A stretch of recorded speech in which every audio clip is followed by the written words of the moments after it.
ഇത് അംബിക മേഡം.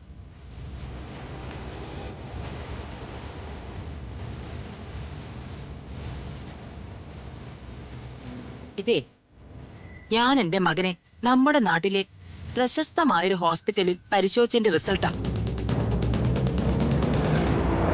ഇത് പ്രതാപനൊന്ന് വായിച്ചു നോക്കിയേ.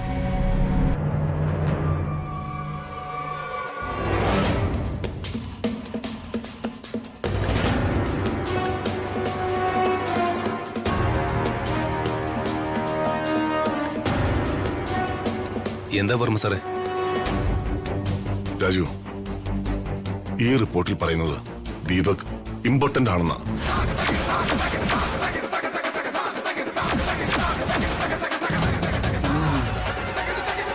അതായത് ദീപകിനൊരു കുഞ്ഞിന്റെ അച്ഛനാകാൻ കഴിയില്ലെന്നാ.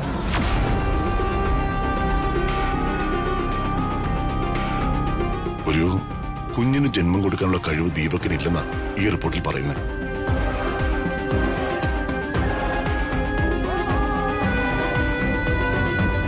കണ്ടില്ലേ പ്രതാപ, എനിക്ക് സംശയം ഉണ്ടായിട്ട് ഹോസ്പിറ്റലിൽ കൊണ്ടുപോയി ഞാൻ ഇവനെ പരിശോധിപ്പിച്ചു.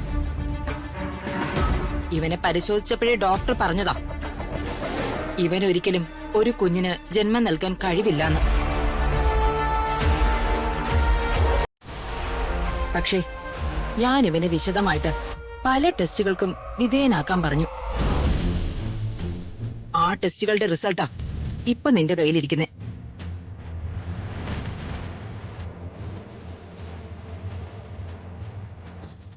ഡോക്ടറെ, ഇവരെയൊക്കെ ഒന്ന് പറഞ്ഞ് മനസ്സിലാക്കി കൊടുക്ക.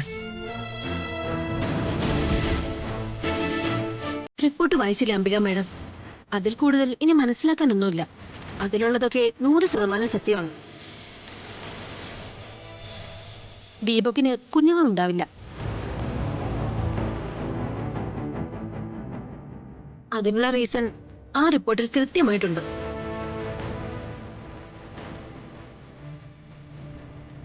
ദീപകിന്റെ തലയിൽ ഈ കുഞ്ഞിന്റെ പിതൃത്വം കെട്ടിവെക്കാൻ ആരോ മനഃപൂർവ്വം കളിച്ച കളിയാണെന്നാണ് എനിക്ക് തോന്നുന്നത്.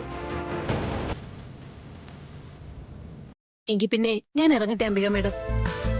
Thank you doctor.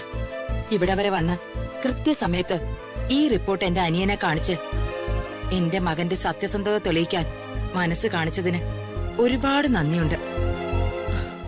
നന്ദി വാക്കിന്റെ ആവശ്യമൊന്നുമില്ല. ഇവിടെ ഇങ്ങനൊരു പ്രശ്നം നടക്കുന്നുവെന്ന് അംബിക മേഡം പറഞ്ഞിട്ടാ വർമ്മ സാർ ഞാൻ ഇവിടേക്ക് വന്നത്. കേട്ടു കഴിഞ്ഞപ്പോ ഒരു ഡോക്ടർ എന്ന നിലയിൽ നേരിട്ട് വന്ന് കാര്യങ്ങളെല്ലാം നിങ്ങളെ ബോധ്യപ്പെടുത്തേണ്ട സാഹചര്യം ഇവിടെ ഉണ്ടെന്ന് എനിക്ക് മനസ്സിലായി. അതുകൊണ്ടാ ഒട്ടും താമസിക്കാതെ ഞാൻ ഇങ്ങോട്ട് വന്നത്. എന്നാ പിന്നെ ഞാൻ ഇറങ്ങിക്കോട്ടെ. ശരി സർ.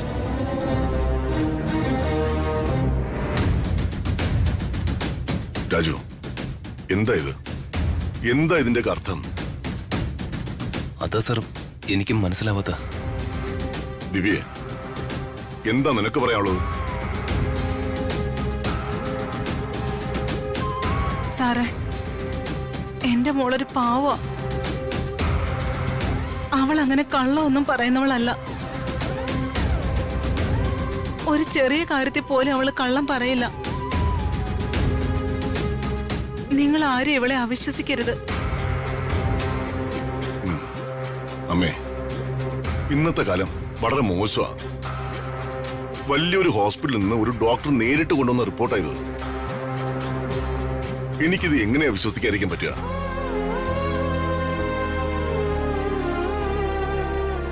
അപ്പോ ആ കുഞ്ഞു കൊണ്ടുവന്ന റിപ്പോർട്ടാ സർ?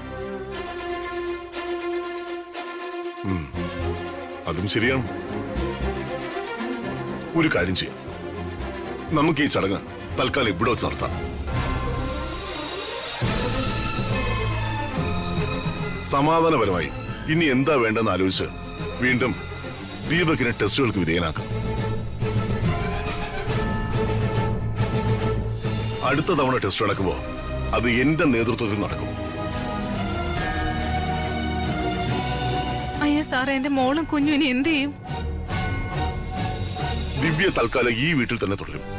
പക്ഷേ അത് ദീപകിന്റെ റൂമിലല്ല, ഇവിടെ ഗസ്റ്റ് റൂമിൽ.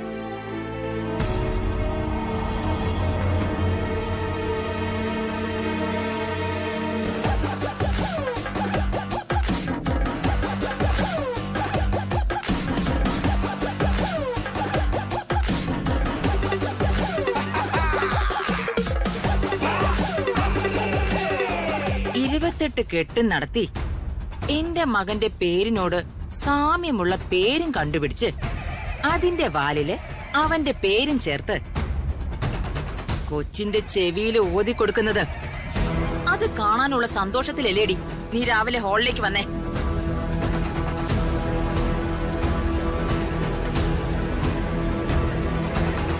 ഇപ്പം മനസ്സിലായോ ഋതികെ നിനക്ക്? അംബികയും മകനെയും